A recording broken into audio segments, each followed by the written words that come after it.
Hello, everybody, and welcome to Points of Light. I am Nordvarnock, the Dungeon Master for Dungeons and Dragons 5th Edition. And, yeah, we're back to the present. Back from the past, Samurai Jack. No one got the reference? I did. Back to the past, Samurai Jack. Anyway, so... We got it. Yes. So, anyway, we got a new player with us, Aaron the Author. Say hello, everyone. Hello, everyone. Hello. Yeah, she's going to be playing as a halfling with a mark of hospitality, the lore bard, if I gathered right. I'm the hostess with the mostest. This is going to be a memorable character, I swear. Oh, it won't be. How could it? So anyway, Hush your wee Scottish git. This is going to be a bit of a lot. So I'm going to not only recap the flashback, but also what basically has transpired over the past past 17 episodes. So it's going to be a lot. Oi. So previously on all 17 episodes. Okay. So the party has time.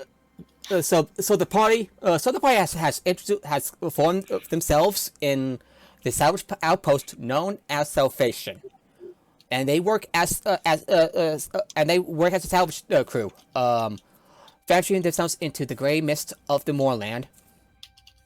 So essentially, think of the moorland, formerly known as Kari, as like what was this one? Chernobyl. Yeah, Chernobyl. Especially based on from the Stalker games. Weird magical shit, and there's like a misty border surrounding what was remains of Kari.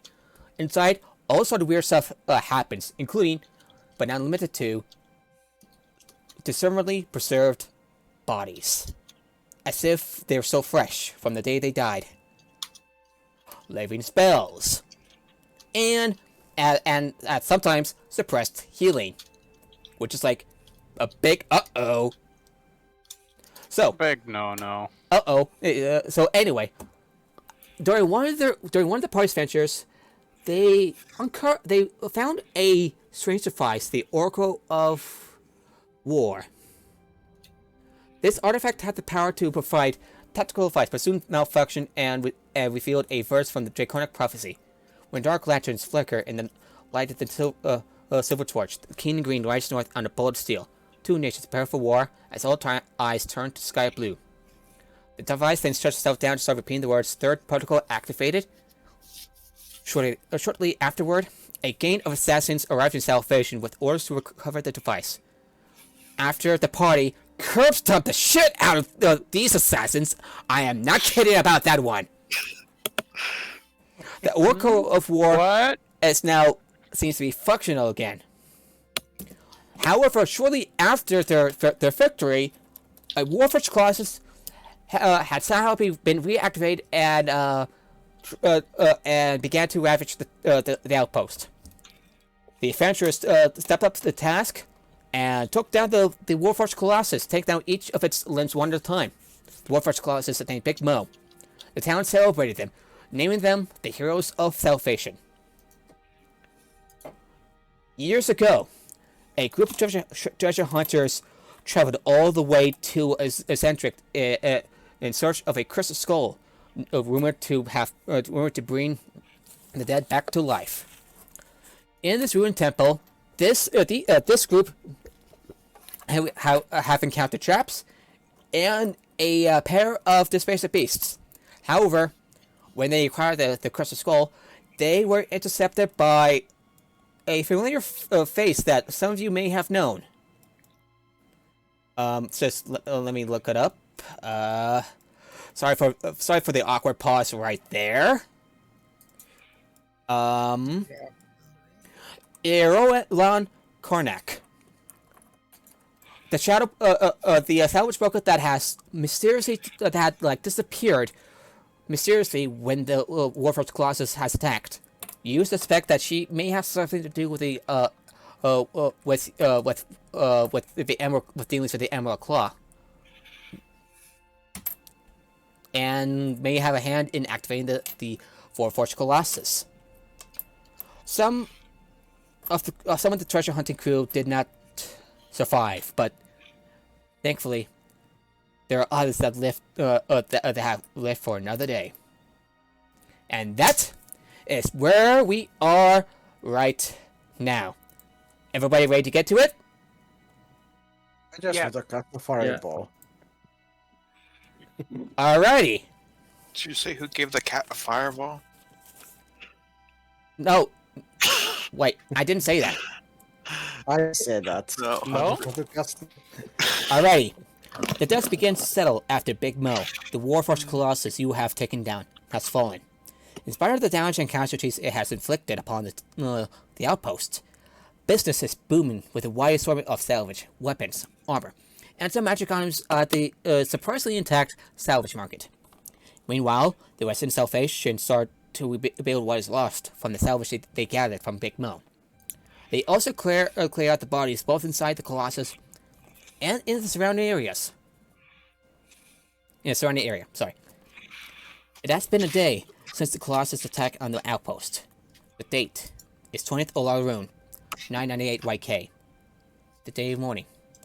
The day when, 4 years ago, the nation of Kari no longer exists, having been wiped out in a cosmic event. Many of its citizens died, while many more are displaced, including Sejuan. You didn't die, you were displaced, just to clear things up. Yep. Despite the stalemate it brings, along with the end of the war, bitter memories remain fresh, while with tensions and grudges linger in the air. One may hope nothing bad would happen. Over the past several weeks, your lives as scavengers have become rather eventful. Deep in the moorland, you have found a strange artifact, the Oracle of War, a large, beautifully stained wood chest, set with cogs and gears. This device provided vital technical advice, but soon malfunctioned, revealing a mysterious verse from the Draconic prophecy. When dark lanterns flicker in the light of the silver torch, the keen and green rise north in on a bolt of steel.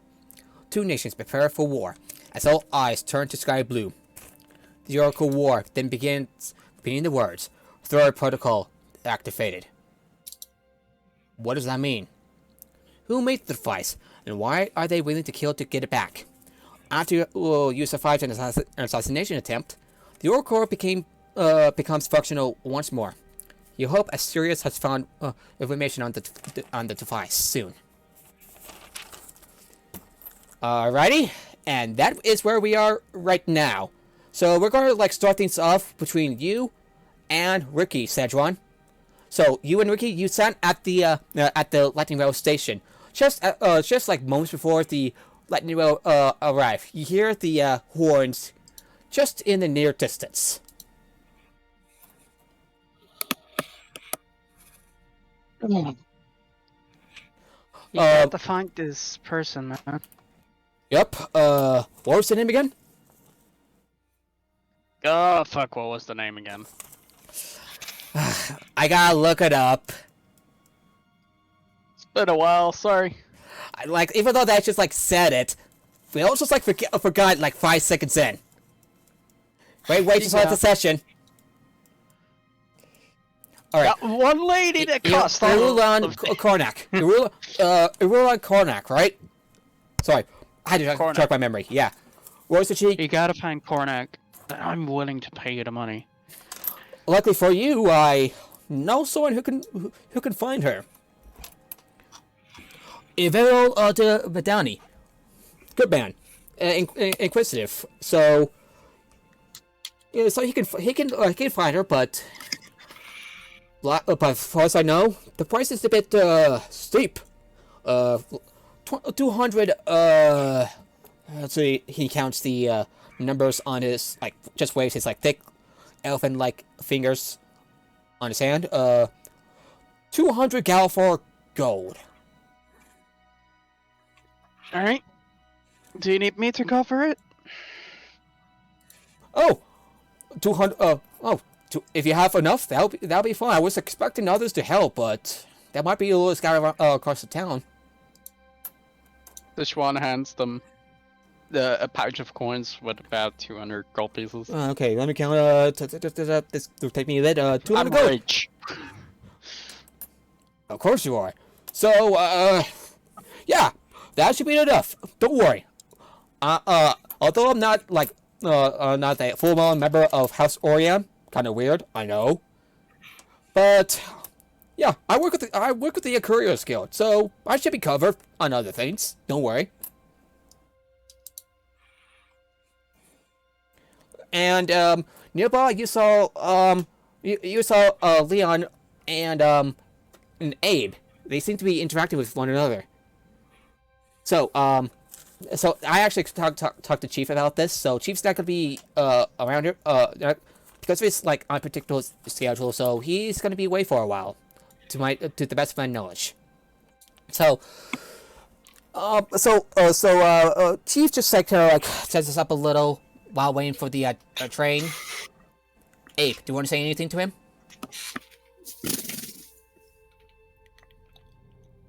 Sorry, bad time for stretching.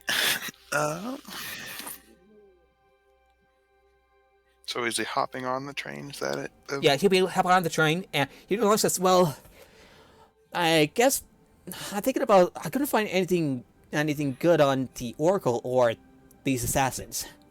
Maybe if I have better luck in Sharn, help is serious. What do you think?"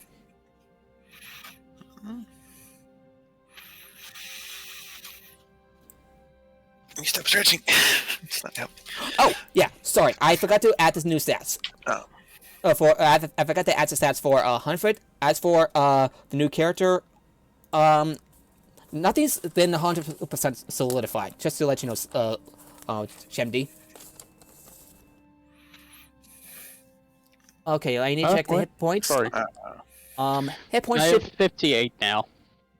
58. Thank you. I completely forgot. I'm so sorry. And my AC is now 21 passive. All right. How many hit points again? 58. 58. Whoop.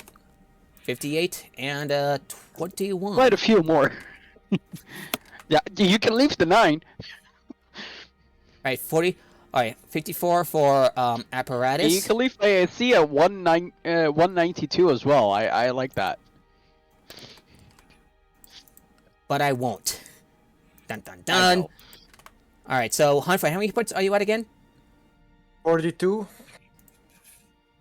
42. Okay. I'm so sorry I forgot to Did your update everyone's AC hit go up? points. It's okay, it's been over a month. Also, Hunfrid, since you're a dwarf, are you able to wear heavy armor or medium armor? Medium armor. Medium armor. Okay. Already Right, wearing this is How many hit points are you at again, Abe? 2 hit points. 51 hit points? 51? 53. 53. Okay, I thought it was I 50. forgot the tough feat when Yeah. I gave you that 51. Yeah, it happens to everyone. And you had 53 hit points, right, Aiden? Yeah, I do. Alright. Anyway. So anyway, back to the interaction between Chief and Leon and Abe. So Ah. oh, I forgot to update the level. So, but anyway, go on ahead. I guess good luck and keep an eye out for the captain. The captain's a good person, Abe. And by the way, you don't have to, you can tell this your full name. You don't have to be paranoid about everything. Hmm? Oh. They already know it. It's Abraham. Just Abe's the nickname. Abraham is it's not very suitable for a Kalish. It's not very suitable for a Kalish dog. Remember? First gen, remember? Fair enough. Sorry. Yeah. He's first gen. He started out human, and then first gen got a star. So he basically bounded. Okay. Yes, That makes sense. I did not send the backstory I typed up so far. It's not unprecedented, but it's unusual. So Lord, it's quick question. yeah. My initiative bonus is tied to intelligence, right? Not only intelligence, but dexterity and intelligence because of your subclass. Yes. So my initiative is now +7, not +6. Yes. That's no +6.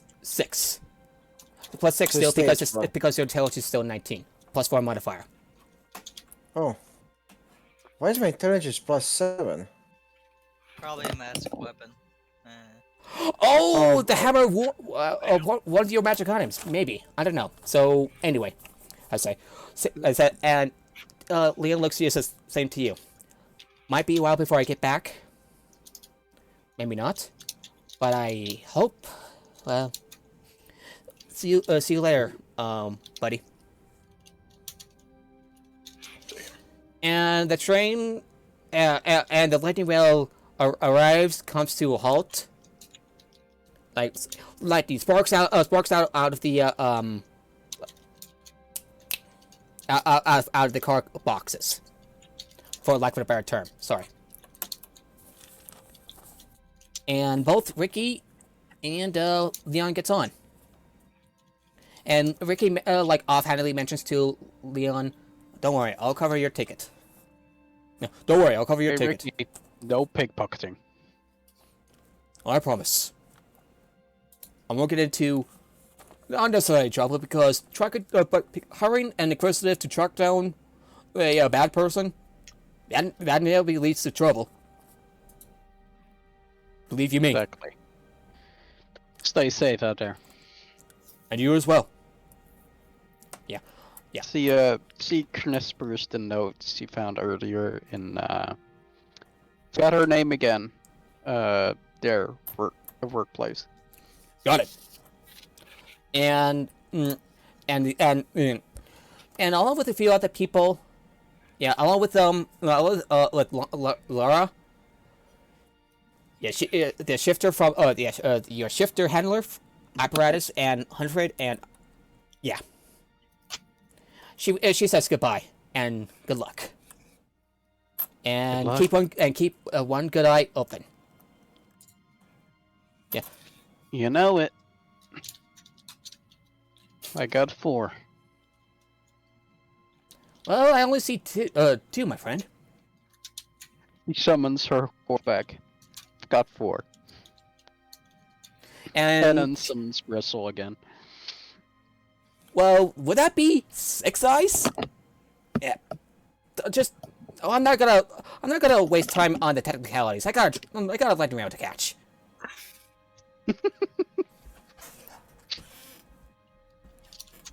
And she gets on. And meanwhile, at the curry apparatus, you are helping the owner, Netta Rosette, a blind lady, I should clarify. Heal tend to Hunfrid's wounds with herbs and some potions. Like usual, it's a bit of a mess of potions, herbs, along with the strong scent that, although apparatus you don't exactly smell, but Hunfrid does.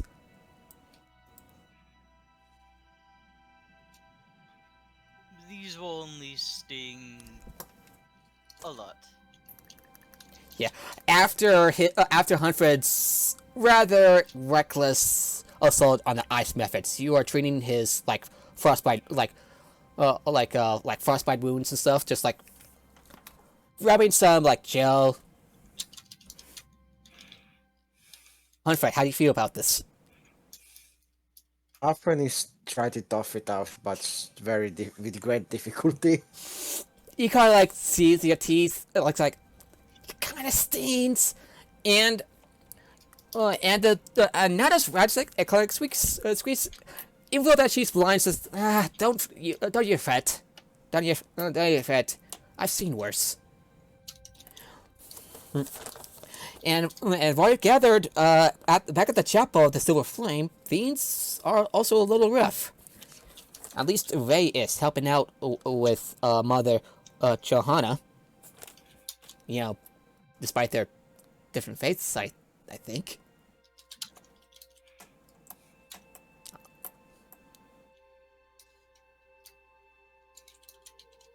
Anything else you want to say, Apparatus or Hunfrid? Or do? Before I continue, Dakota, your character was rewarded a healing potion from taking down the Big Mo, so don't forget to add that to your character sheet if you haven't already. I will. Alrighty. So,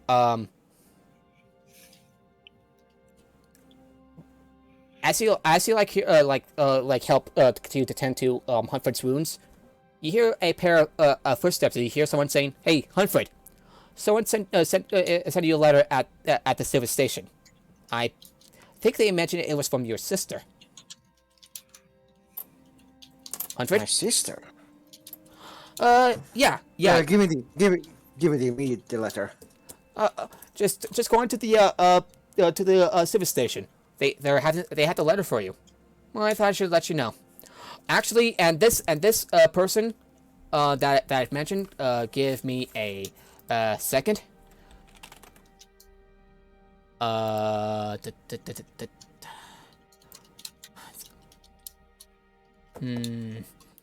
Yeah, just like pause. It is the next sheriff in town. What was it? I'm sorry for pausing. I should have prepped this a bit more ahead of time. Oh well. I really should prep. You and me both. Yep. Okay.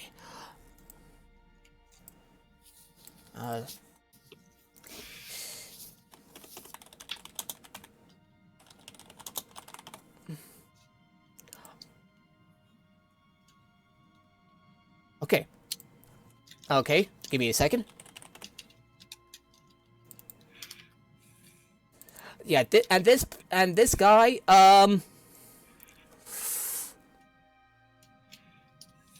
is Billy Meldon, a half elf. Yeah, he looks a little sweaty, just a little tired, just a bit over, this is a little much for him, but he's getting used to the job. Wears a leather hat, you know, like Sheriff the Warforged. Yeah. Someone, yeah. Just how I was relay the message. The station's holding the the letter. Yeah. So I've been stopped by let me take that. Yeah. So the service, he gives you the letter. Just stop by the service station that I got the letter and find you. All right. Yeah, that's Billy is talking to Hunfrid. So Hunfrid's gonna rush for that letter. Whoa. Okay. You're rather eager to hear from your sister. Family connection and all are very important. Okay, so alright, I'll take my leave then. He says a little nervously. Wish me luck. He walks off. Hunfrid.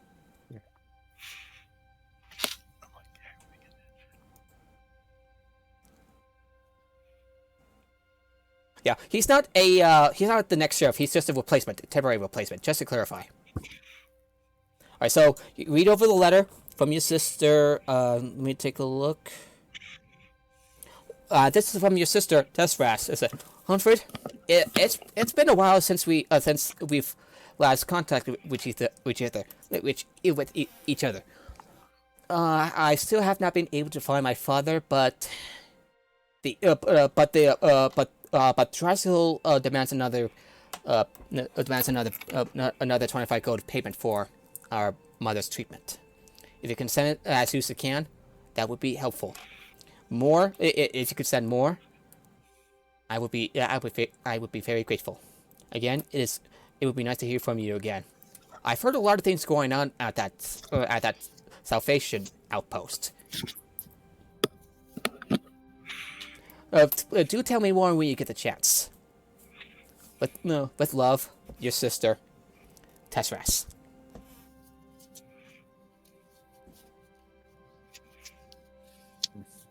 Hunfrid will listen to her advice and match her money and give 25 golds. 25 gold. For so it will be 50 overall for this mother treatment. Alright, so remove 50 gold from your character sheet. Apparatus. It's 25. 25. Oh, so it's 25. Yeah, she should get 25. Hunfrid gives 25, so it's 50. That's what I meant. Yeah. So. Yeah. Would anyone else like to pull in some money for Hunfrid's mother? Wait, do they need more than 25? Yeah, the letter matches that. Providing more funding for the treatment would be helpful, and she would be grateful for it. Mr. Apparatus post 25 in there as well. Alright, remove 25 through your character sheet.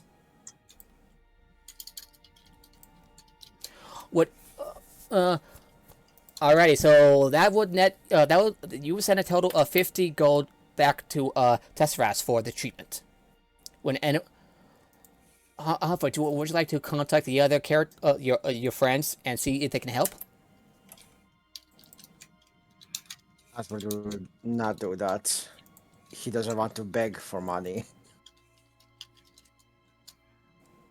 There's a bit of pride there. Yeah, so, 25 gold removed from your character sheet. Apparatus, but I'll let you know. I moved it, don't worry. At yeah.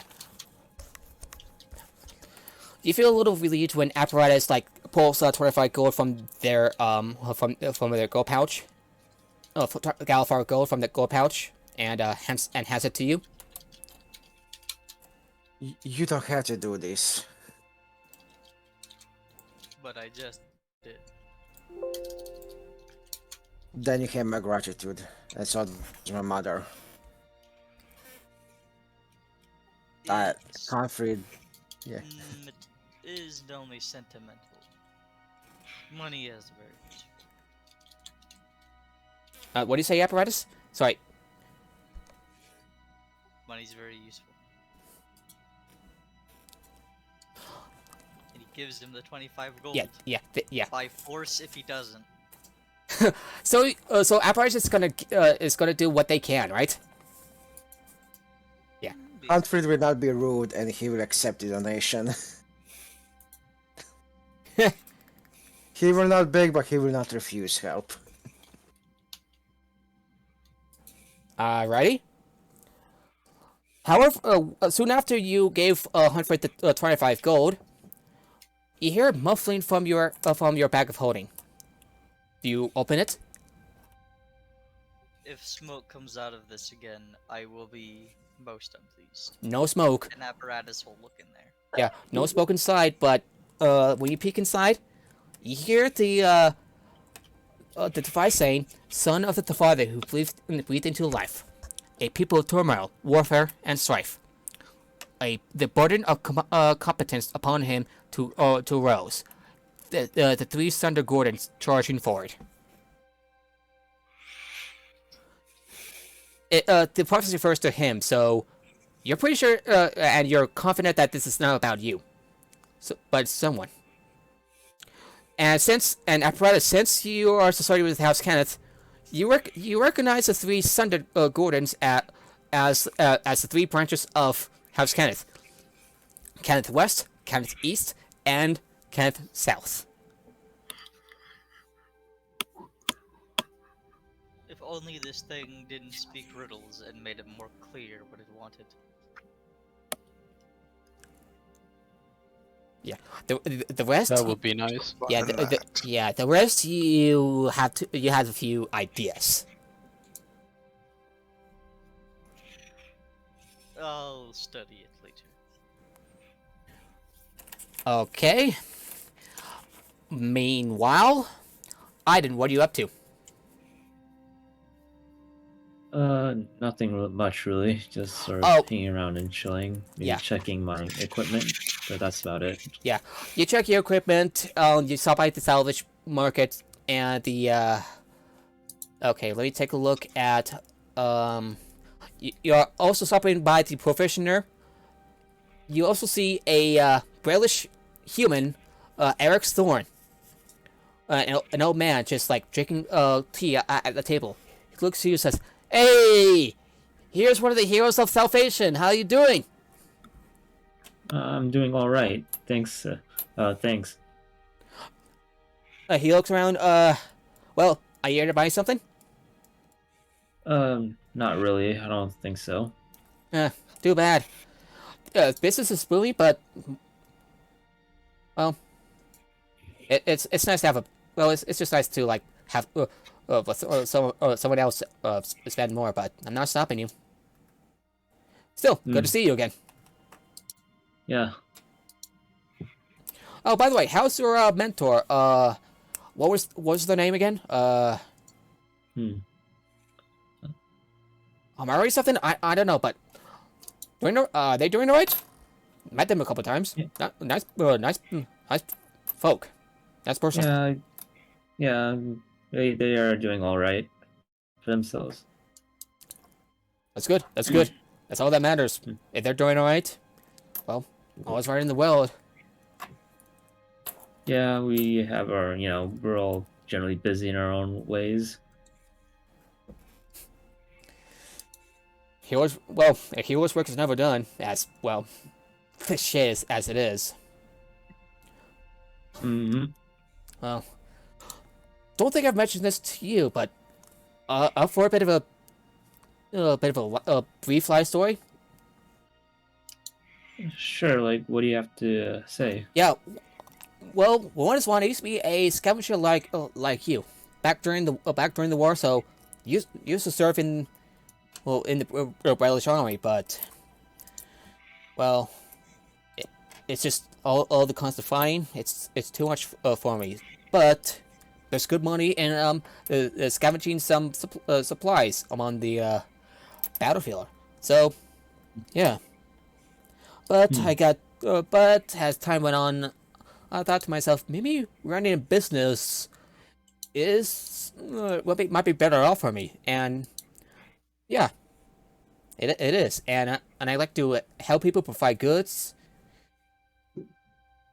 and and luck have it, last year, this house outpost is being established, so I thought to myself, why not, and that's how things go. Well, that's great that business is doing that the business is Yeah, good for you. You would think that the that this weird group of assassins and Big Mo being reactivated would deter people from arriving at here in the outpost, but nope, the opposite happened. Maybe it has to do with maybe it has something to do with you. I don't know. So is the job hard? What, running a business? Yeah. It can be some days. Well, if it pays well, then I guess it's worth it. The hard work. Well, not as hard as you. You risk your life for finding fortune and well, helping people. Yeah. Yeah. By the way. Yeah. I remember someone. So your mentor came from the Shadow Marshes, right? You came from there too? I believe so. Yeah. Yeah. Ooh. I think I've met one of those people, orcs, gatekeepers or something. Serious people. They keep to themselves about whatever they're doing. Something about, well, making sure nothing bad comes into our world. Hmm. Just to let you know, that's what you follow the path of a gatekeeper. So you know a lot. So you know quite a bit about this duetic sect. Just Okay. So your character would essentially say, so yeah, that's what they kind of do. Mm-hmm. Okay. Yeah, that's what they kind of do. Good to know. He smiles. Well, I should let you be. I got a storyline. Yeah, sure. Well, good luck to you, and hope the business continues to go well. Anyway, waves at you as you leave the store. All right, for all of you, you have about a week or two for yourself, and you've been hearing about a newcomer in either that's you, Aaron. So Aaron, what is your character up to? What time of day is it? Are you at one of the taverns, such as the Grey Beyond Tavern, or at the Playhouse? Oh, at the tavern. At the Grey Beyond Tavern. You hear a newcomer helping people out at the Grey Beyond Tavern. Would you like to check? Sure. I'm sorry, were you speaking to me? Yeah. What is your character doing in the Grey Beyond Tavern?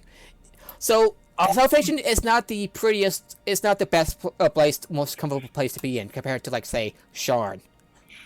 Right. Maybe sitting in the corner tuning my drum, my bow around. All right. I would like you to roll a performance check. Okay. I don't have the software on here. I thought I did. Batman. Okay, give me a second here. Okay. Cool.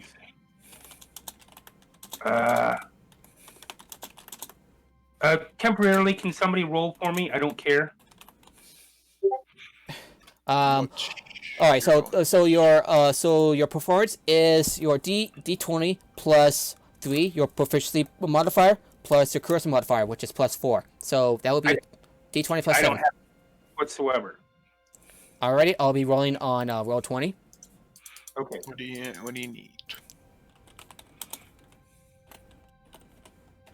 By the way, you rolled a nat 20. You rolled a nat 20. Okay. Plenty of patrons were like quite enticed by your performance, and you even gained a couple Galfars in the meantime. So you gain about I'm gonna roll 2d4. Okay. You gain about 5 gold, 5 silver, 5 gold pieces. Okay, cool. Add that to your character sheet. So yeah, people are quite impressed with your performance. And by the way, I would like you to describe what your character looks like. All right. My character's just a little over 3 foot tall. Not as stout as some of the other halflings. She has long, dark red hair. Hold on, where is... There. Okay, she has long, dark red hair. She is a little stocky for her build, being that she's only 3 foot tall. She likes to wear a lot of green, especially dark green. So most of her clothing or her cloak, she does have a short cloak, reflects that. She has pretty much just standard clothing on, short soft boots. She's got a rope belt with a bag on one side, pouch on one side. Yeah. And how? Another question: how would you describe your dragon? Where would your dragon mark be, indicating that your one of your connections to House Galanda? It's on the back of my left hand. Yeah, people notice your mark of hospitality and which is why you wrote, which is partially, which is contributes to your thematically, just like fluff-wise. Right. And like I said, currently she's tuning her Boron, which is think of a what's the word I'm looking for? You know, the tambourine, okay? Except take off the jingly parts, the bells or whatever, okay? The Boron can be played by hand or with a stick. And she also has a lute, a four-stringed, rented tongue and rented lips, they form words. Four-string lute laying on the table in front of her, and she's using a key to tune the Boron. Okay. Okay, and muttering to herself under her breath. Okay, so just want to make sure your character's doing what? Sitting in a corner Okay. at a table, got the lute in front of her on the table, got the drum in front of her on the table. She's got a key. She's kind of bent over it a little bit. She's got a key, and she's tuning it and muttering to herself. Okay, you mutter to yourself, just like muttering a few lyrics from your training and stuff. Sound good? Sure. And as for the rest of you have heard about that people have like come to the Great Beyond Tavern with a newcomer. Would you like to check? Sure. Okay. This one is grooming her horse outside. Okay. Apparatus kind of lives here, so they'll meet them eventually, no matter what. Yeah, this one Whatever meets you're saying. everyone, since he's pretty much one of the oldest in the town.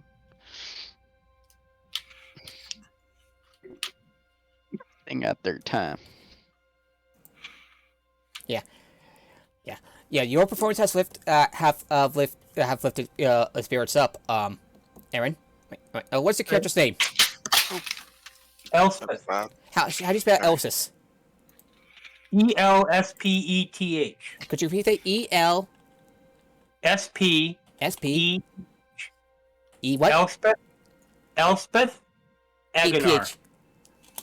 E-P-H. Your last name would normally be and your dragon marked house, Galanda. Elspeth de Galanda. Okay, Make sense? sure. I'm gonna make sure I spelled the name. I spelled the name right. Okay. Just a second here. Typing this out. Okay, I was close.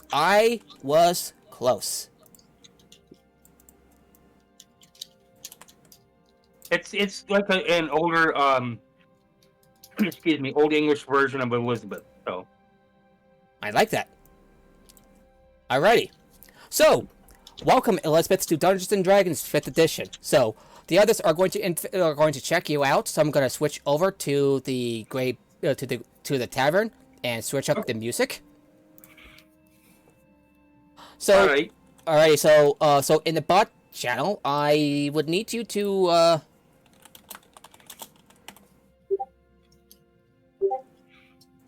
vote for skipping because it'll be easy otherwise. Okay.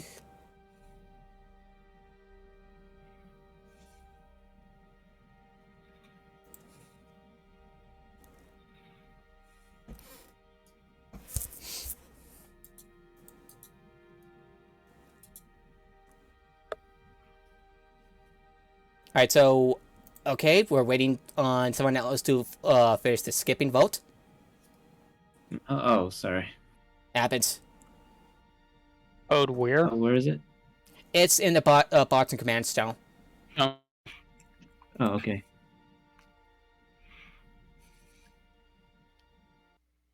So I just press Alright, skip. so who's at the tavern again? Just to check.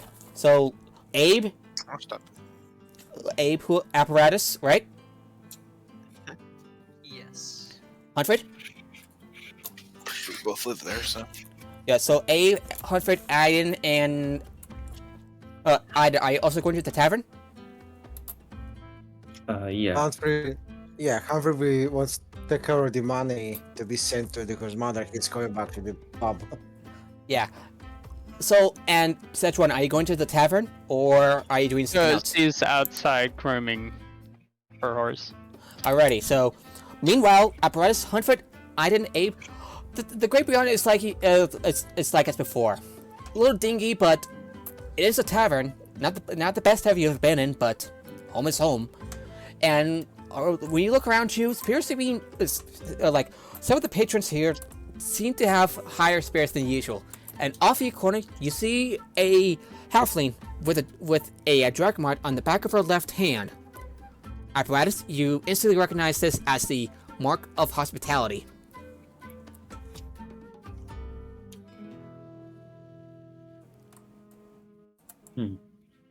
And Iden, since you are indirectly trained by a member of a dragon marked house, you also recognize that dragon mark. Huh. Well, pretty much everyone recognizes the dragon mark on the left hand. So what do you do?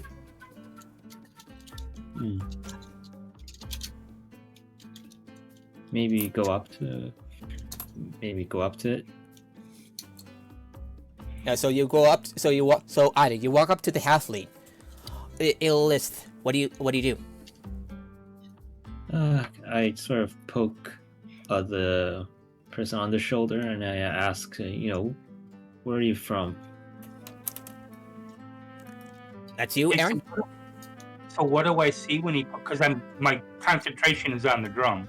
He kind of like taps you on the shoulder. Right. So what do I see when I look up? You see a human with a medium with a medium skin color, dark hair tied up in a bum, wears wears red leather armor, and has like a dragon mark somewhere on his person. It's a smaller dragon mark than most other dragon marks. It's a fleshling dragon mark. And he looks like I don't know. How does your character feel?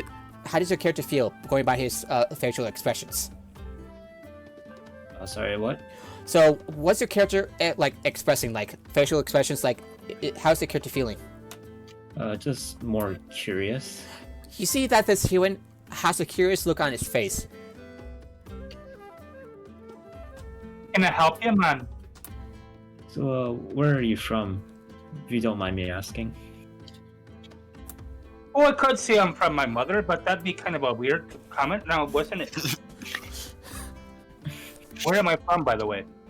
Halflings, like many races, came from any of the 5 nations: Undair, Berland, Karnath, Kyrie, and Therain. There's also a group of halflings that rides on dinosaurs, and I kid you not, in the what are they called? I thought I put this on loop. No, I don't want to be from where they ride dinosaurs. It's not me thing. Look up on the Ebron wiki. We really should have thought this through a bit more before the session starts. Pick. You said Karnath? Karnath would be an unusual place for a halfling. I'm just saying, I'm gonna let you know what Karnath is, okay? Karnath is a place with the that is. Okay, so Karnath is a nation of Corvair, founded by Karnath the Conqueror over 2,000 years ago, and known as the birthplace of Keens. It is proud of his martial heritage of being the oldest of the 5 nations, and the nation is noted for its widespread use of undead soldiers during the last war. Yeah, no. Okay. There's like 10% of Karnath citizens are halflings. So why don't you just pick one for me? Alrighty. Yeah. By the way, the halflings with the riding dinosaurs, they came from the place called Talenta Plains. That's one with the dinosaurs. Not kidding. Sorry, that picture in my mind tickled me.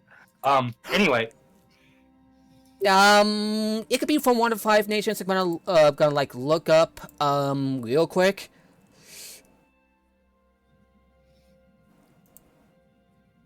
They tend to be like heavily tend to be native in the Talenta plains, but they can be but they can come from elsewhere, such as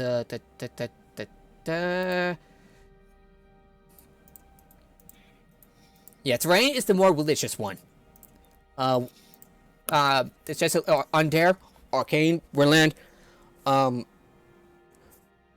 more leaning to like more Undair is just like the, how do I say it?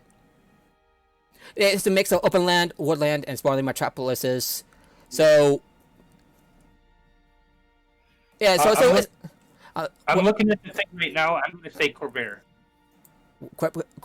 Quebec? Yes. That's the swamp place. Okay, but it says in the description, some halflings traded the nomadic lifestyle of the Talenta halfling for a more urban approach, living in major cities across Corvair. Corvair, that's the continent. Right. While many of these halflings are associated with one of the 2 dragon-marked houses, some are simply independent. We really should have prepped more. Holy shit. Yes. I'm just gonna go with it for now. Yeah, let's go with okay. Let's go with Borland? No. Okay. Cornouts? No. I have no idea. I'm just gonna say I grew up in Corvair, and where my parents came from, I don't know. Yeah, you could say like you're categorically like I'm from everywhere and somewhere. Right. Yeah, it's a bit of a way to deflect for now. Okay, yeah, that's fine. Yeah, until we can figure it out. Okay, anyway, continue. So I come from many places. I grew up in Corvair, but I'm not exactly sure. My parents were wee bit wanderers. Yeah, I'm gonna need to like, okay, skip. Now it's Q3.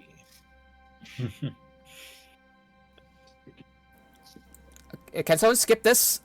Okay, I got. I really okay. CH play. Whoops. CH. There we go. Sorry about that. So anyway.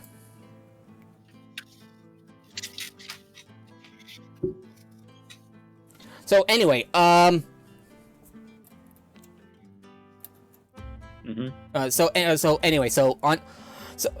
So you see, this having like, well, I'm from somewhere. I've been everywhere. How do you feel about that? Aiden? Oh, very peculiar. Yeah, Corvair is a continent. Just to let everyone know, you're all in the continent. You're all in the continent of Corvair. Oh, okay. Yeah. So essentially, your answer would be like, well, I'm from everywhere and somewhere. I've been everywhere. I've been everywhere, man. Oh, that's peculiar. Well, like I said, my parents were wanderers, so we didn't really have much of a stable home for quite a while. Yeah, you travel. Your character's parents travel from enclave to enclave, so helping out in taverns and shelters. That would make sense, right? Yes. Alrighty. So, anyway, you have anything to ask? Any more to ask Aiden? I'm not sure what else to say. Would anyone else like to say something to the newcomer? I got something to ask. Hunfrid, how much are you going to pay for your drinks? Salvation. How did you know I'm gonna ask that?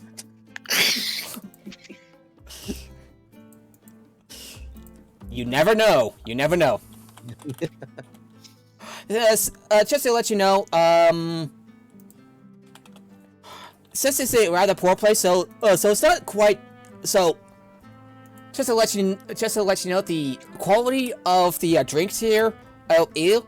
I'm going to say Aaron for simplicity's sake because it's going to take me a bit to pronounce the name. Illis. The quality of the drink is much to be desired.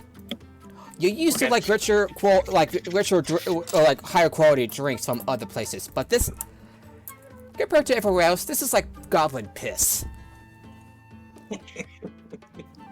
Okay, who was I talking to again, by the way? Aiden the human. Yeah, me. Which one? Aiden, the human that just like tapped on your shoulder. Me. Oh, okay. Okay, I see now. I'm looking at the Discord chat, trying to figure it out. Yeah. Yes. So how much? So for you, Hunfrid, are you going to buy a mug of ale or a gallon of ale? A mug costs 4 copper pieces, or a crown copper. A gallon costs 2 silver. A gallon's a little much, so a mug would cost you 4 copper pieces, Hunfrid. I go for gallons. Gallon, and the barkeeper. I'm gonna have to look at the thing.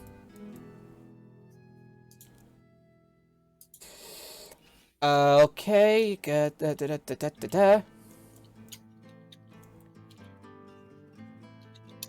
The tavern keeper, Grissom Smith.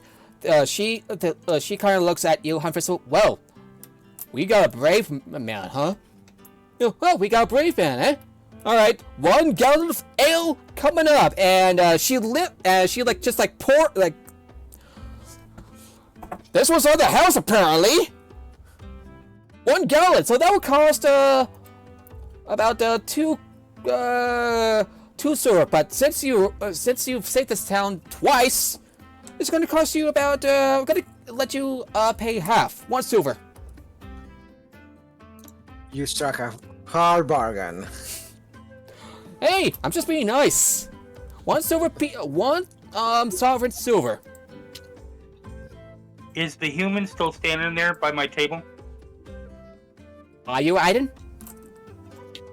I guess so. I mean, I'm standing nearby. Where are you from? I just got here a wee bit ago, but I don't remember seeing you around here. So you kind of just to point out, you kind of missed everything with the Warforged Colossus. Mm.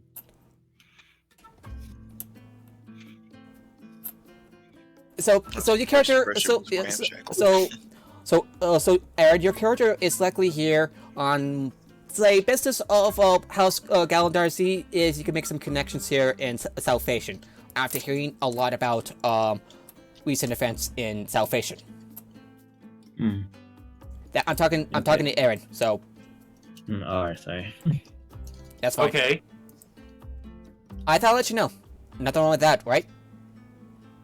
No, that's fine. So, with that in mind,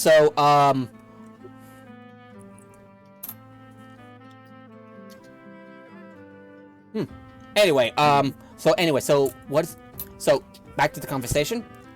Sorry, I'm so rusty to this. Oh, that's fine. I had asked him where he was from. Got it. So, I did. As you recall earlier with the shopkeep at the profession, you came from the Shadow Marches, which is quite a ways to the west. Okay. Do you tell her that? Yeah. So I'm a bit from west. I'll show you my mark. Where's your mark exactly?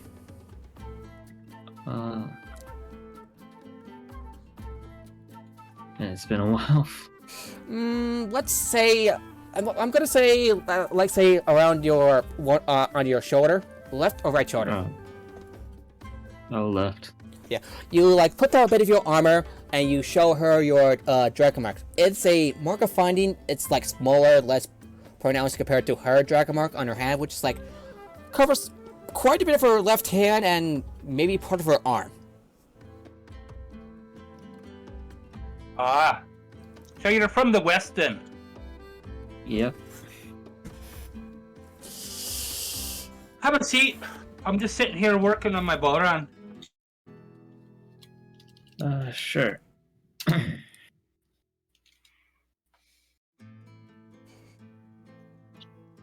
Okay, so what do you say? I don't know what else. What do you say, Aaron? I said, have a seat. I'm just sitting here working on my Boran. There's not much to do the last few days or so. It's been kind of quiet around here. Well, if that's the case. Big Mo, the Warforged Colossus, has attacked the town yesterday. People quickly started building things back up, and it was thanks to the efforts of Apparatus, Hunfrid, Sejuan, Aiden, and Abe, and stopped the Warforged from destroying more of the town. Okay. This happened yesterday, and it's the 20th Olar Rune, the day morning, and you were able to calm things down with ease up the tension with your performance earlier. And by the way, Sejuan, since your character came from Kyrie, the day morning holds a special place in your heart. That's why she's outside grooming her horse and not inside celebrating. People weren't originally celebrating, not in a traditional sense, but rather it was tense. It's the day she lost her family. She ain't celebrating anything in any way. That's a good point. Yeah, but you were, and your character, and with your character's performance, you're able to cheer people up, befriending likely decreasing the chances of violence breaking out. Yeah. Anyway. I'm looking for something here.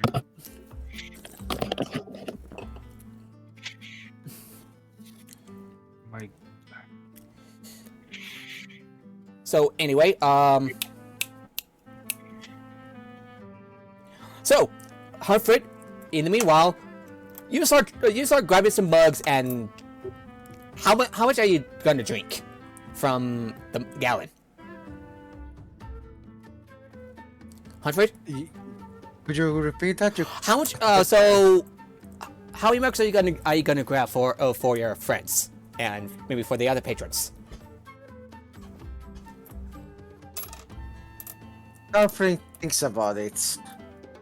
And he thinks about making a show for it.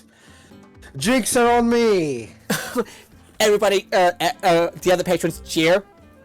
Hail Hunfrid! Yay! For the great victory we achieved. Yeah! Yay. Alright, do you accept the drinks for, okay, so, Abe, Aiden, Elis, do you accept the, drinks from Hunfrid? Yep. Abe doesn't drink. I say Chad, Hunfrid drinks up his fist-quality ale. Yeah, I saw that. I have one question for you, Connor. Yeah?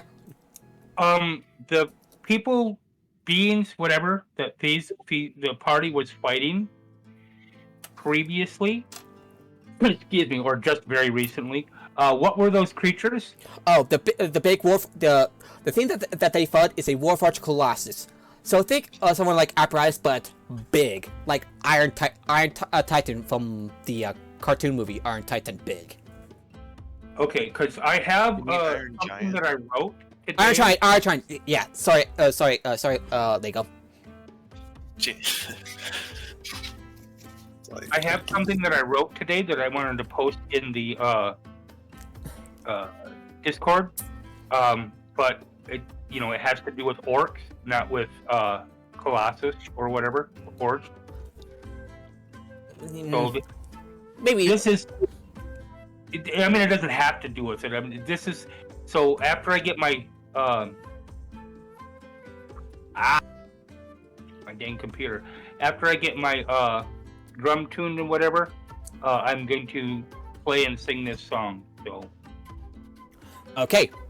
So you start singing the song about let me take a look at the lyrics. But the war-ish. Oh yeah, definitely a war song. War drums, like war with orcs. Yep. And bloody dawning moons. Well, General. yeah, I'm gonna we'll play some words because in Eberron there are a total of 12 moons. Okay. And I'm gonna look up which moon is best for the dawning moon. Okay. Cool. Alright, so otherwise, yeah. So you start singing song as down the glen, one moon, two fairy, fair road eye, stuff like As that. down the glen, one solstice morn, to a city fair rode I. There on lines of marching men, in squadrons passed me by. No pipe did hum, no battle drum did sound its loud tattoo, but the orcish drums over the city's slums rang out in the dawning moon. Yeah. The original tune is Buggy Doo. Yeah.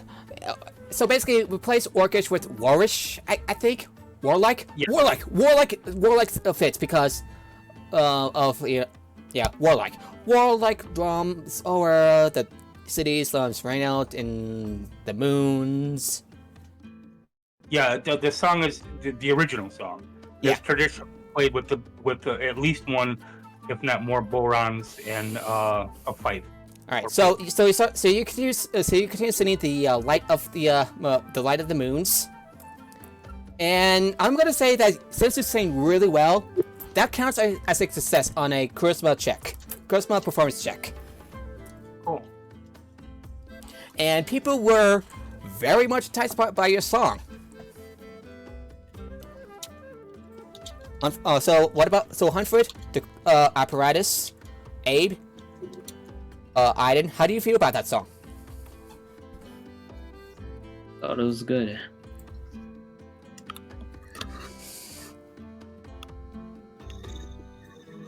How apparatus feel about music? Is the question. Oh, by the way, apparatus, would you like to see if you can try a drink? Apparatus can't really digest alcohol. They're a robot. Yeah, they're a robot. Yeah, they're basically a robot, but well, there's water. Yeah. Oh, there's water. Aiden. Well, the bartender looks at you. So well, there is water. Aiden, as she says. Right. Water's free, and she gives out a mug with water that's not entirely clean, but should be safe to drink. You guess? No thanks. You lost. She shrugs and Hey, barkeep, yeah. you got any porse? Any porks? No, not pigs. Porse. It's in the common tongue. It's P-O-R-S-E. Porse. Porse. Okay, I stay on what is porse? It is a you don't have to. I just thought it would be fun. It is a creation of my own making. In all of my fantasy campaigns, it is basically moonshine that is made from strawberries. You probably have to ask someone to bring in some porse, whatever that is. Never heard of that drink. Well, considering, looking around the place, considering this place, I guess I'm not surprised. If you got it in, though, if you got a Koskin, that would last you a long time, and it would probably bring up your sales a wee bit. I'm just saying. She kind of looks at it a little weird. I was like, what kind of accent is that? That's a nice accent, but damn. Sometimes I had trouble understanding half of what you said. And they can't get any better than that. Ugh. As if languages are hard enough, she mutters to herself. Now we got accents. I think that came first. Dialects come It's first. fancy. No. Dial- That is into languages. Baron. Okay. Okay. All right. So, what do you want? What do you want? Less? Oh, Yeah, my any team kind won. of ale then is fine. Well, we got ale and ale. This is salvation, not Sean. Oh, I This think is- I'll have ale instead. that would cost you okay, four crown copper. 4 copper. What? That's how That's made out of gold. that's how mugs that's how a mug of ale costs across the lands. That's how mugs cost across the lands. That's what her voice sounds like. Try to make a female voice. I suppose. It's better than not having it at all, I guess. I'm hoping anyway. Alright, one mug of ale coming up, and she gives you a mug of ale. So if you ask me, you should ask that dwarf there with the gallon of ale. I'm just saying. But I don't know. Dwarves tend to drink everything on their own, so, you know, they're not likely to share. she kind of like stares at you. Okay then, and she says, and wipes the counter. Enjoy. So I go back to, you know, messing around, tuning my bow around and whatever. Then I start, once that's done, I start tuning the loot. All right, I would like you to make a another performance check. Go for it. Alrighty. I don't get 700. performance checking for tuning. 15. You don't seem to be quite skilled with a like it's you did a decent job with it with the loot, and it's basically fills up the background. People would several people were chatting, just like enjoying themselves for the night. That'll work.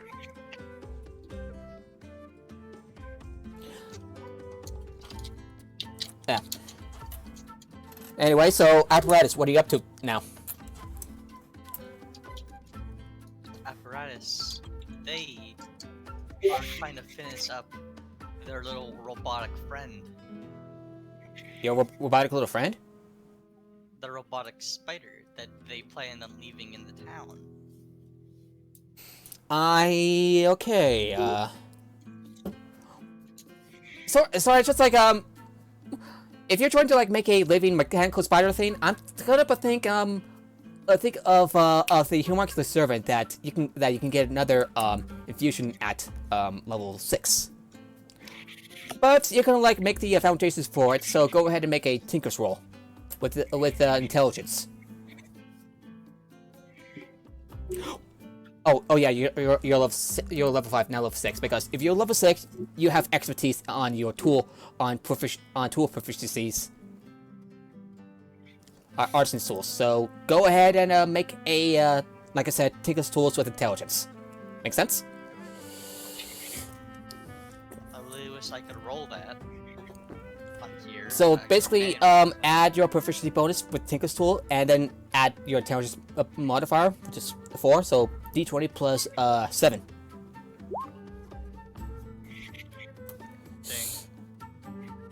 Dang. You kind of like ride the back of your neck. Just not the best effort. You're pretty sure you got it all wrong. The limbs are a little crooked. You have to make another go someday with the materials at hand. And if you want to try again, you probably have to spend some money to get it right.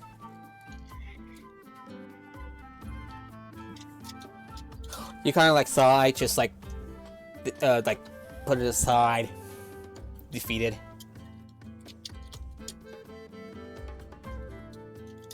Alrighty, let's go over to Szechuan now. So Szechuan, you kind of hear you hear like music and like chatter from the Grey Beyond tavern nearby. What do you do? Yeah, she's too busy in her head to really pay attention to it. She's redoing the braids about a 4th or 5th time. would just to check, would anyone notice Szechuan's suddenly sullen mood? Definitely not apparatus. Anyone else?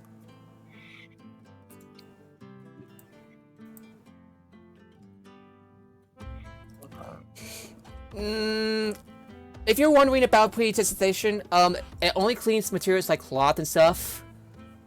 To my knowledge, if you, what do you want the D20 for? See if he took notice of Szechuan's nervousness, or whatever. Yeah, that's an insight check. Oh, well, I think it's the same number anyway, or higher. Yeah, you kind of notice that she's not. Oh, it's actually, so it's a 17. It's lower. Still, you easily you can notice that you're not. Although like notes, you think it's not your forte, but it's quite obvious that Szechuan is not in the best mood, and kind of unusual. Do you approach her do you leave the tavern while spending time in there and see if you can talk to Szechuan, give her a pep talk or something? I'll ask what's wrong. Alrighty. You approach Szechuan and you ask what's wrong. Szechuan? Yeah. Huh? What? Oh, hi. Hello. You good? Hi. Yeah, just bread on my horse. You seem a little more out of it than... That's the day of the morning. Yeah. Not really a time of party.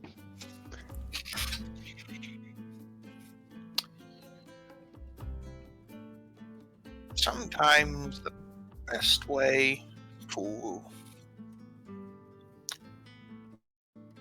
honor loved ones is to live life and have fun. I might still be alive. Well, we can do something about that later. I say you've earned a day off. We did just take down a giant robot the other day. That we did. With minimal collateral damage to the town. Impressively enough, yeah. Which is like really amazing.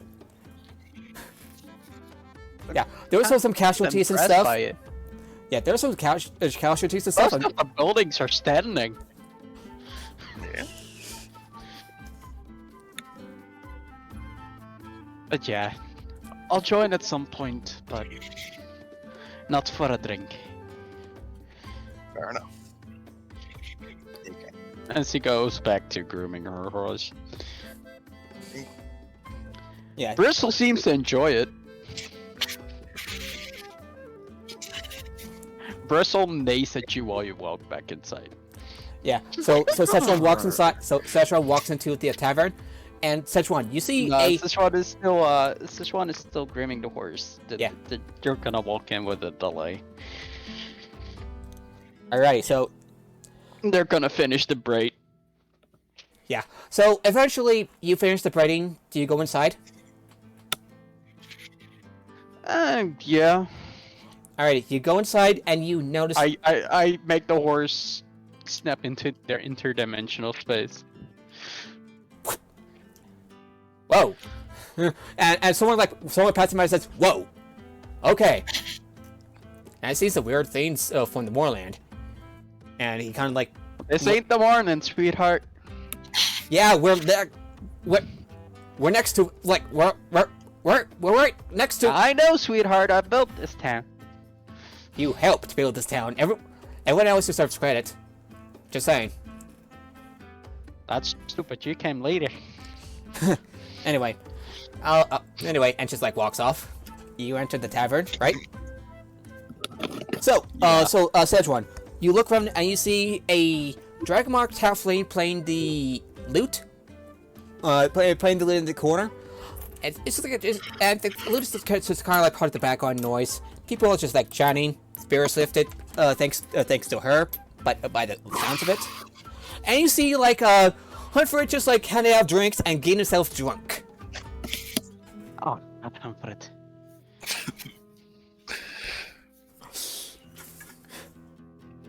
And while Apprise just looks down, embarrassed that they kind of like screwed up on making a bit of some sort of automaton. Sichuan sits down at the bar, gets a glass of water. Yeah, the water looks drinkable, but not 100% clear. I'm immune to disease. It'll be fine. Confident. You take you drink the water. Chuck. Chug, General chug, chug. What's the barkeep's name?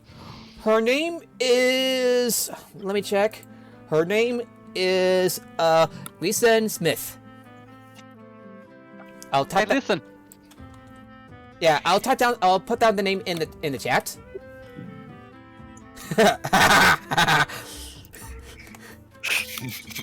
Hey, listen. Yeah. She looks up. Oh, hey Szechuan. Your water seems a bit dirty. Need some help with that? Well, it's always been a bit dirty. This is salvation. It's We need true. water filters. You might want to filter it before other people get sick. Good point. I'll keep that in mind. Maybe the Church of the Silver Flame has a cleric that can help out. Well, where is it? sorry, what?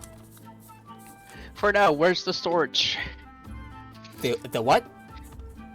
The water storage. Water storage? Oh god, I have to look at the map. Give me a second.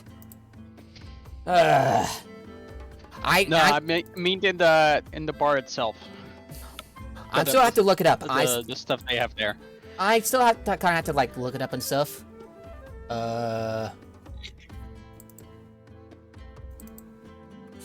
Okay.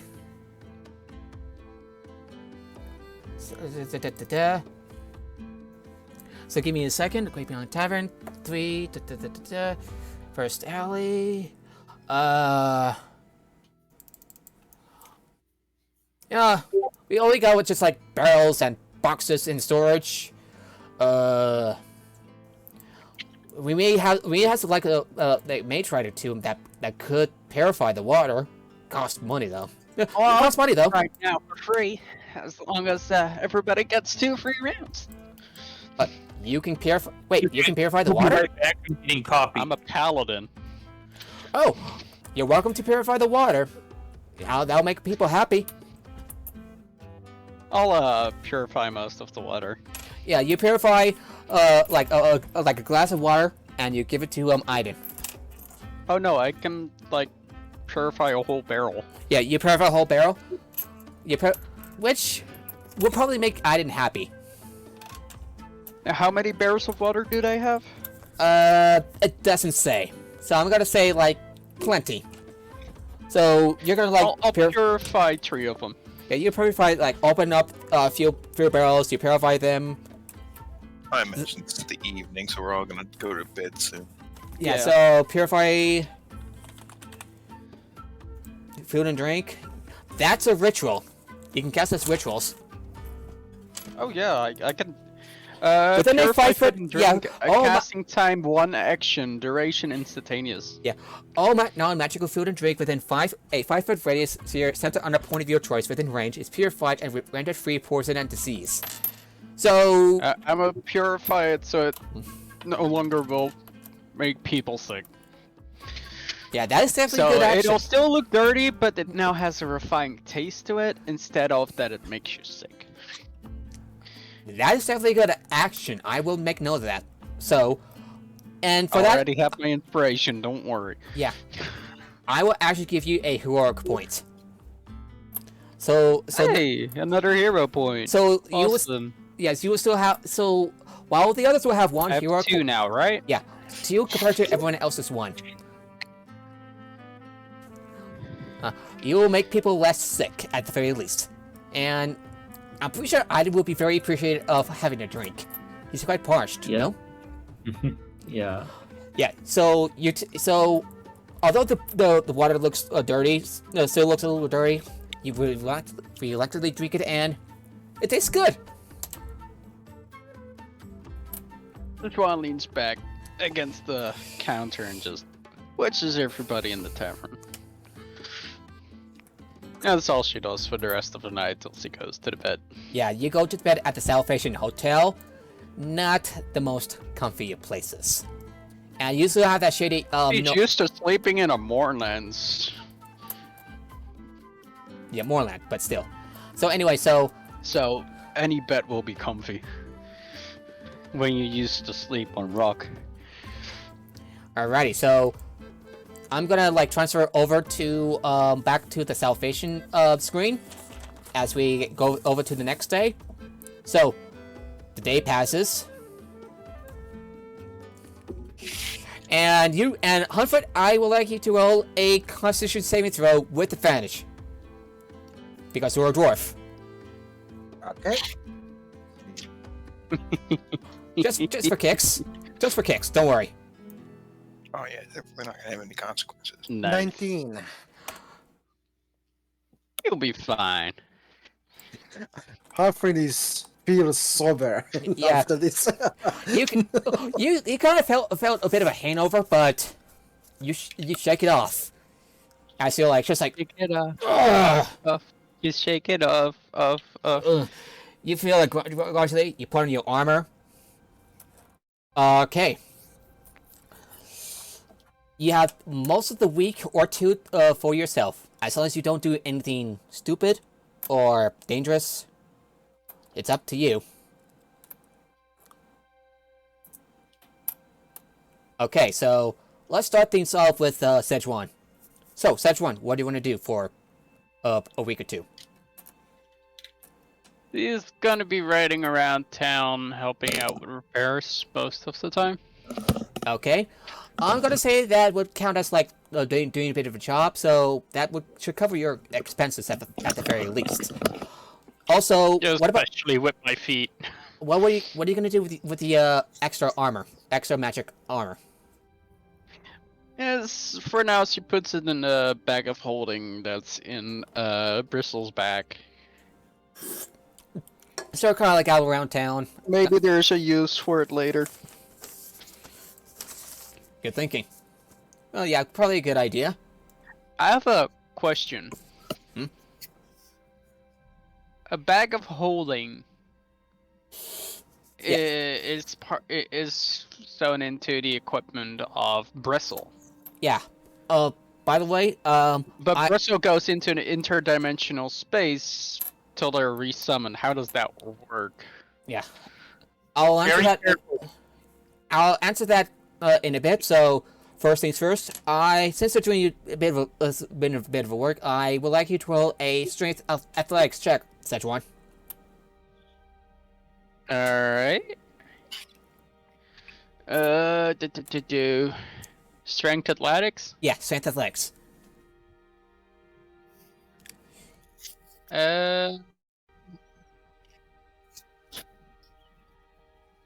Oh, I have advantage. Nice. Advantage when it comes to certain conditions. I think. 17. 17. Jumping, climbing, Lifting swimming, things. You help move around some lifting things. salvage around, which the townsfolk are appreciated with, and you have which would grant you a bit of a comfortable lifestyle for the week. Alright. All right. Have I heard anything on the 40 gold piece bounty on Mariana Tescalendos? We said that out a while ago. Yeah, we did. We did. I haven't thought about that in weeks, in a long time. So give me a moment. In the meantime, make sense? I'll let you know if I come up with an answer. Alright. Alrighty, let's go Just on. a reminder for in the future. Fair enough. Aaron. Sorry, I'm not used to your name. Elizabeth, what are you up to for the week or two? Basically sleeping in the morning, except for second breakfast, of course. What about And second then- breakfast? Huh? What about second breakfast or third breakfast? Well, you can't skip it because otherwise you don't have a third breakfast. I said second. I'm making a reference. And, in the afternoon to not like late evening, but relatively late. You know, like in our terms The would Lord be. of the Rings reference to Pippin. Yeah. I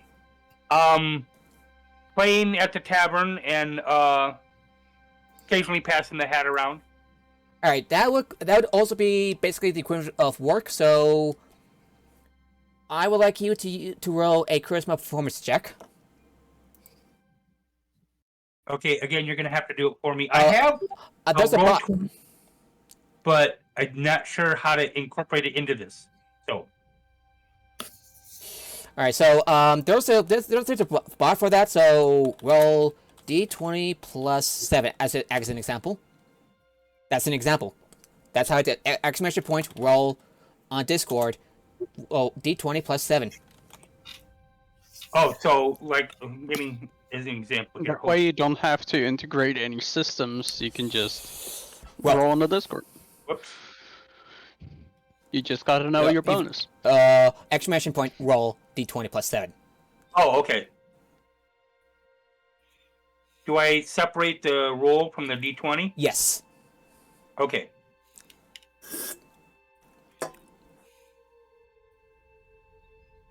That's 16. it. Oh, cool. Yeah, you Okay. ever to like play some tunes, help around the tavern, help around the taverns in this town, keep spirits up, maintaining a comfortable lifestyle for a week. Sweet. That Okay. works. Yeah, that's actually the downtime we visited thing from Xanathars. All So, right. you know, Thanatos is such a great I'm book. doing that and, you know, keeping my instruments in tune, doing any repairs that I need on them. Yeah, You know, though people comment is that quite unusual for a Galunda halfling to make performances. But you don't quite take note of that. Make sense? right. Alrighty, Hunfrid, apparatus. What do you want to? Oh yeah, Hunfrid apparatus. I'm pretty sure Hunfrid would love to use to test out some fireballs. Right? Kaboom! Boom. Yes, Hunfrid, kaboom. So, Hunfrid, apparatus. You're supposed to type just alone. The exclamation point. Roll d4 plus 2 alone. So apparatus, Hunfrid, you're quite a bit of a distance away from the rest of the town. You got armor, got his armor up. There we go. So anyway. So apparatus, what do you want to do for at least this part of the day? Do you want to have some testing dummies? Nah. What are you gonna do instead? So Hunfrid could target something. Hey, we need to get rid of the Colossus one way or another. Just saying. Yeah, you got to rid of the Colossus, and there might be some stray zombies around, so they make good target practice. Apparatus And is if they gonna get be back up, practicing- you can burn them again. Apparatus is going to be tinkering with the giant Colossus. Yeah, good luck with that. It's kind of like inert at this point. Like, It's not that Also, it's inert, everyone's it's still a tearing it giant apart. robot. Yeah. You can gather some salvage from it, apparatus. So that would be equivalent of working. So I would like you to make a tinkerer's tool with intelligence. See if you can like gather some 24. 24. Whoa! Okay. Okay, give me a second. Because this is... Wow. I'm impressed. 24. Right, 24. You're able to live a comfortable lifestyle for the week. With all of the hours that you can gather, plus you have gained 25 gold. Nice. Looks like Humphrey's mom won't isn't going to be costing me any money. Yeah, I'm like surprised at that. Sorry, Hunfrid. Looks like I got my money back. Yeah. So how many zombies are you going to target, Hunfrid? Go ahead and roll a d8. D8 for. Yeah, d8 for the number of zombies you're gonna target. Roll a 3. All right, you target 3 zombies as they like just shovel out in the outskirts of town. Some has like managed to run out of the moorland, just like except for the brain part, but you know. Sources, okay, game rules, monsters. Just give me a second. Zombie.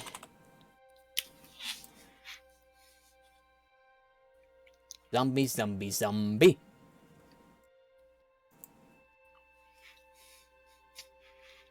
Alright, they're each, so 3 of them are going to make their dexterity saving throws.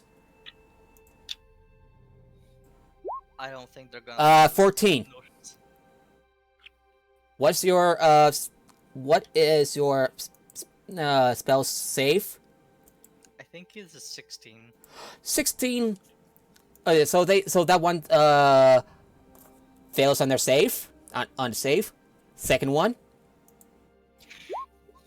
6 also fails.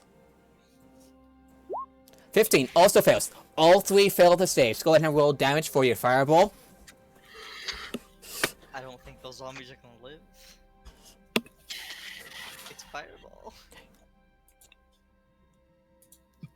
Hunfrid, go ahead and roll damage. That'll be let me take a look at. Oh, I accidentally closed out the tab. I should roll what again? Roll damage, which is okay. Fireball. Fireball is 8d6 points of damage. 8d6. I cause 86 points of damage. 8d6 points of fire damage. Is he dead yet? Roll damage to find out. For the firebolts. Okay, it's 5. 5 Wait. what? No, he's asking you to roll for fireball. Fireball. So 8d6 points of damage. Fire damage. Oh, wait, I need to roll for the hit. Yeah, you need to roll for the hit. For the damage. Oh, sorry. Sorry, I skipped a step. Dirty 20. Wait, did you roll? Roll the damage roll for the fireball. Roll the damage for fireball. Fireball is a save, not an attack. I'll show you. I'm confused. Roll 8d6. That's how you do it. So just roll 8d6 on the Discord with an exclamation point, or on Roll20/roll 8d6.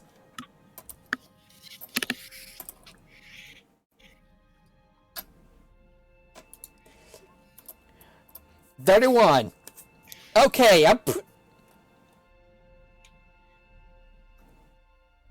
I'm pretty sure the zombies are dead. Well, let's see their fortitude thing. Okay. Undead fortitude plus the damage taken.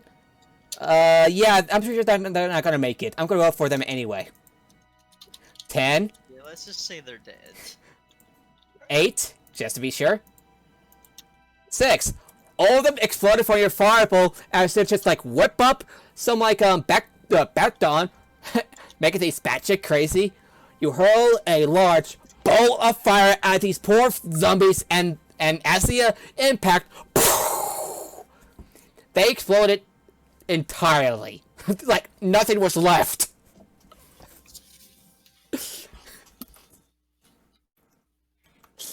And a couple. That's crispy. And like there's some people nearby just like, whoa. There was a fucking nuke here? What? I did not expect the nuke! I swear there were zombies there. Something is happening again! Yeah. So Szechuan, you kind of hear hear the explosion. Do you check it out? I just glance in that direction as soon as I see it's just a black plume from fire. I just assume it's Hunfrid.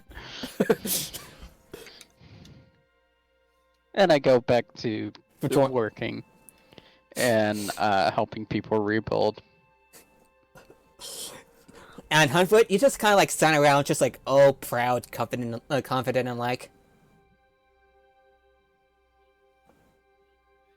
Well, that's my job here, Dan.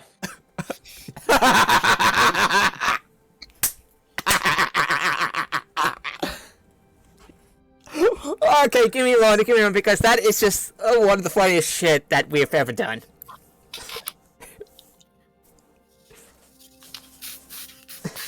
Because that is overkill. That fireball is overkill. You sure? I think you should do it like again. 3 zombies. Yeah. And yeah, Hunfrid, you feel confident in your power. It's just like, just like staring at your hands, just like utmost glee. Would you do that? I think you would. I will do it again. Alrighty. Do you And have a again. thought? I thought you got. I do have to round up soon. Yeah. So Hunfrid, in addition for the week or two, what else would you like to do for downtime? I don't know. You don't have any spells closed, so Yeah, I guess Humphrey's gonna maybe help around the town. help around the Just town. to, yes, just to kick the boredom out. I'm going to have you roll an intelligence check. Just a d20 plus 4.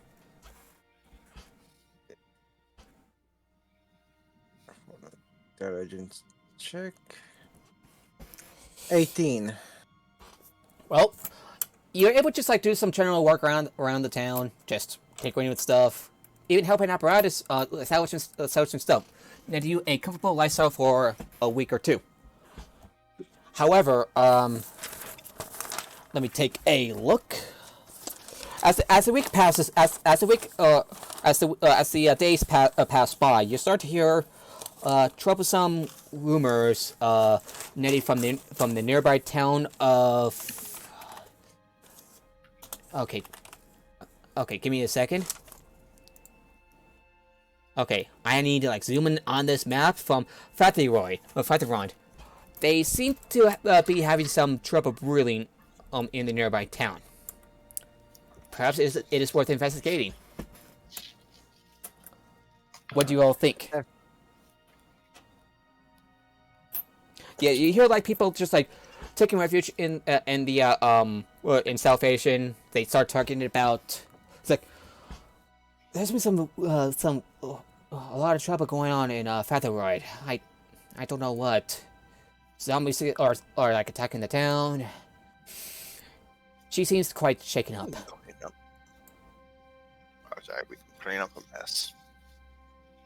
So, do you want to check upon this town yourself, or is he going to like help out in the town? Absolutely, yes. Such one? Do you tell anybody where you're going? Sorry, what? Obviously. And who do you tell? Because if you tell Sichuan, he might just offer you a ride to Bristol and ride you there. Because it's faster than walking. Yeah, that would be And good. and probably cheaper than going to the going on the A train. lot cheaper. A lot cheaper. I can fly alongside you guys. Yeah. I'm not sure. Yeah. So I check component down. yeah. So you start hearing about hordes of the Moorland coming to Berland. That's what this person has clarified. And this sounds pretty troubling. Might be worth looking into. Do you check? Or do you decide to head out and check? Hunfrid wants to. What about the others? I do have to go soon, though. Yeah, Szechuan, do you also want to investigate what's going on in Fatiguerand? I mean, it might be smart to bring a tank. Apparatus?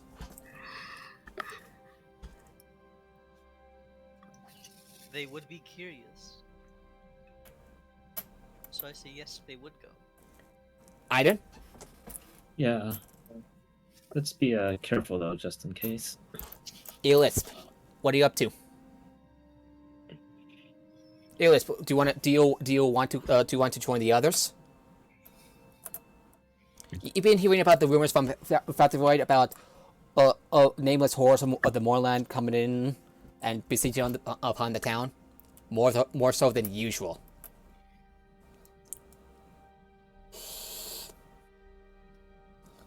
Aaron? Sure.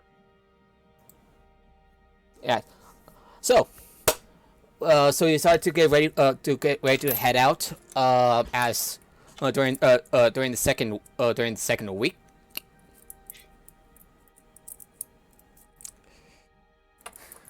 I'm sorry, I don't know if it's skipping or what, but I'm having a hard time hearing you.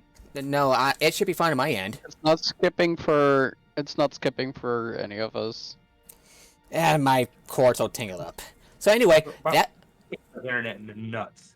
But anyway. So, and as you all said already during the second week, and that is how we will end this week's session. So, how was it, everyone? It was great to be back. Sorry, what? It was fun. A little slow going at first because I had to do all my character stuff, but Yeah, we had to do it like right on the fly. right. Well, But now that that's all done, we don't have to do it the next time. Well, we still have to Yes. do a little bit of prep work for like backstory and some funny of mechanics. Right. Just so you know, as far as working with you, I usually get up around 9 or 10 Eastern Standard Time, and I work. I have Tuesdays, Fridays, and Saturdays though. Yeah. So any Tuesday, Friday, or Saturday, I have plenty of time to do this stuff. Probably Tuesday or Friday if we're playing on Saturdays. Yeah. To get it up. So, before- Aaron, We're standard playing on Saturdays. standard on Saturdays at around 12 p.m. At 12 p.m. Mountain Time. So, Aaron, how was it? I think I've like flipped several times across the session, but otherwise, how was it? Oh, I thought it was fun. I haven't played, like I said, I've been playing D&D, excuse me, and role-playing games for years. I haven't played, however, in a long time because of work issues and life issues and whatever. I had a blast with it. Yeah. I also want to state that sometime in the future, whenever you want to take a break from it, I would love to run a GURPS campaign. So. I'll think about it. I've heard of GURPS, but haven't played it. Read the books, at least 3rd edition. I think it was the 3rd edition. Yeah, I have. I'll have to check my files because I have 2 1 terabyte drives that are full of junk. Woof. Documentaries and books and whatever, So, and you and I were talking about our books earlier. So, but I'm pretty sure I have all the basic books for GURPS and quite a few of the specialty ones like psionics and Yeah. supers and whatever. What kind of a campaign do you have in mind? If My favorite is, I think you and I talked about this before. I talked about it with somebody. My favorite is what I call the Immortals campaign. Normally in GURPS, it runs completely on points. Right. So you start out, there's 4 stats. They start out at 10, and you can sort of number crunch to get those up or whatever. But the average campaign, and this I want to say, like, for example, if you're going to create James Bond, you could do him with 100 points. Okay? Well, my campaign starts out with 500 points. Oh, damn. Because in part, you have there are advantages and disadvantages as well as the character skills and stuff. Advantages cost you points. See y'all. Okay, All right, see you later. See you later. have a good night. Chemd, I hope you had fun. Have a good sleep. The advantages cost you points. The disadvantages give you back points. Yep. And there are other things involved too, but that's basically it. Okay, so one of the advantages that you get that you have to use part of your points for is called unaging. So you pick the age that your character is, and that's the age that character has been for 500 years. You can die from damage, Of course. physical damage.